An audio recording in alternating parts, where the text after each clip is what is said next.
growth. So they're trying to get to that performance benchmark of, are we truly adding business value? Are we truly delivering value to the business's customers?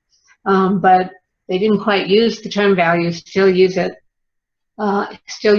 satisfactory results. So that can be interpreted in many different ways. But the point here is only 29% of projects achieve on time, on cost, and with a satisfactory result. And that's just not good enough. I believe it's because we have gaps in our project performance, our project management process, and our practice performance measures. Gaps in value-based business analysis, and gaps in complex project management. And the cost for what some call IT failure is very amazing. It's just way more than we can continue to support as BA and PM professionals. So the marketplace is demanding that we change the way we do projects.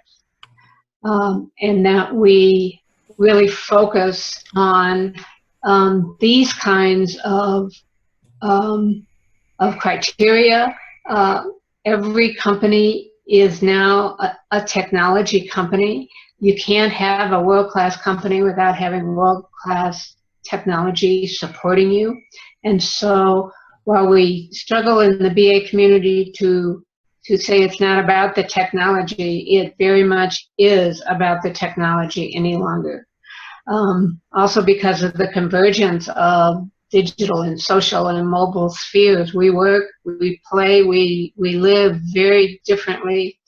We need to welcome change that adds value to the customer or wealth to the bottom line, rather than try to baseline requirements and baseline our schedules and hold them without accepting and welcoming change.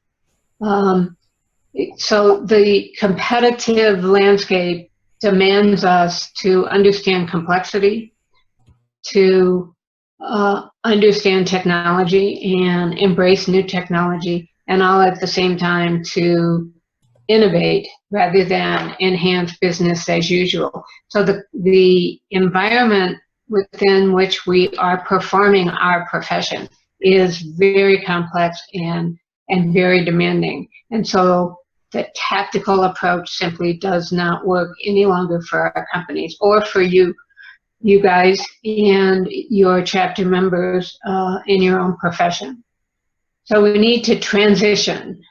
We need to do it quickly and smoothly to what I call breakthrough BA practices, which are strategic, looking at things holistically as opposed to limiting the scope of deliberations and decisions within the project, focusing on value to customers. So that means getting much closer to the customer, having a deep understanding of the customers, of the company that you are working in, what it is that they need, and what kind of innovation would really wow them. And just kind of looking at all the innovation companies that we can use as models, like Apple and Sony. What is it? Not what requirements would your customers relate to you, but what innovative approach to our products and services would our customers demand, which is really two different ways of looking at requirements for projects. And you're never going to get to that true innovation with traditional requirement solicitation techniques. And again, we must learn how to bring key people together from different disciplines in order to come up with a much more creative, innovative solution to our company's problems. So this really drives us into looking at things at the enterprise level, at the strategic level, looking at business value as drivers of our outcomes, becoming much more relationship-based and people-focused, credibility so that we become advisors to senior management, totally understanding the technology so that we can optimize the business process and technology that is supporting it.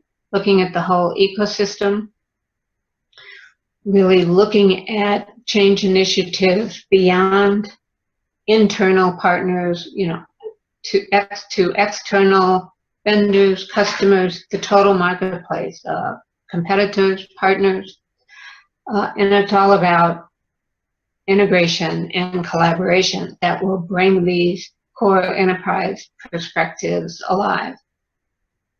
So this is a